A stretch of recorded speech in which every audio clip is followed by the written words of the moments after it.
Welcome back to Squawk Box this morning. At the Game Plan Summit yesterday, I moderated a session about bringing the Olympics to Los Angeles in 4 years from now, following the big success that took place in Paris. And we all saw it this summer. I asked Casey Wasserman, chairman of the LA 2028 Games, to share the backstory of the epic closing ceremony stunt that we all remember with Tom Cruise.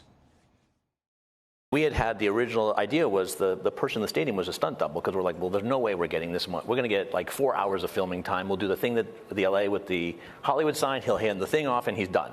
Maybe we'll get the other stuff and the rest will be just a stunt double. And about 5 minutes into the presentation, he goes, I'm in, but I'm only doing it if I get to do everything. Every step of the way, he got more involved and more engaged. And I will tell you, when the mayor who orchestrated us to somehow film at the Hollywood sign, which was you actually don't know how hard that is. Yeah.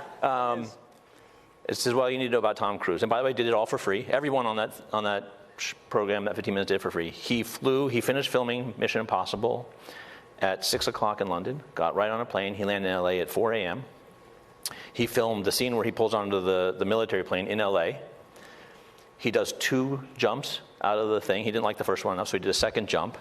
Then he helicoptered, and it was like in Palmdale, and then he helicoptered from Palmdale to the Hollywood sign, filmed from 1 until 5, helicoptered to Burbank Airport, and flew back to London. Nobody noticed. At 6 o'clock. All of this. The stuff, there's these people who pay attention to the Hollywood sign. Right. I will just say, there are cameras at the Hollywood sign. I don't know why they didn't work that day. You know somebody? I don't know what happened, Andrew. It was just one of those weird, lucky LA things that the cameras didn't work that day, and we were able to pull it off. And I will tell the secret now, the color of the Olympic rings in the rings, that's CGI, because we obviously weren't going to touch the Hollywood sign. We're not going to see rings on the Hollywood sign during the Olympics, or will we? We would love to explore that. That's obviously a longer, complicated conversation, and there's a lot to do with that, but I think it's a pretty spectacular opportunity that if there was a way to do it, it's certainly something we'd like to try and do. But people did go looking for him afterwards. Also asked Los Angeles Mayor Karen Bass to explain how her, quote, no car plan is going to work during the Olympics, a big issue here in L.A.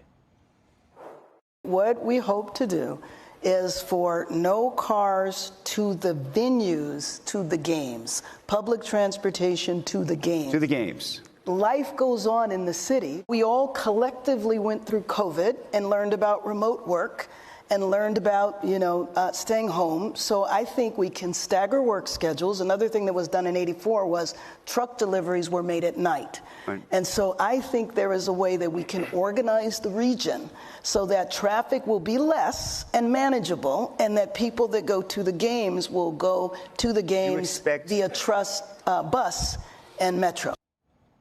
And to close out the day, I sat down with Snapchat co-founder and CEO Evan Spiegel, the company leaning into sports through partnerships with sports leagues and broadcasters using augmented reality to elevate fan experiences. I asked Spiegel if he thinks that a social media company would ever jump into the streaming war itself to try to buy broadcast rights, given we saw folks like Netflix who said I would they'd never say never, but but I think today, if you look at the business model of social media, it's highly reliant on a very large volume of very inexpensive content that is then heavily personalized to make it relevant. And so I think ultimately that's why, tech companies and social media businesses enjoy very high margins. So right.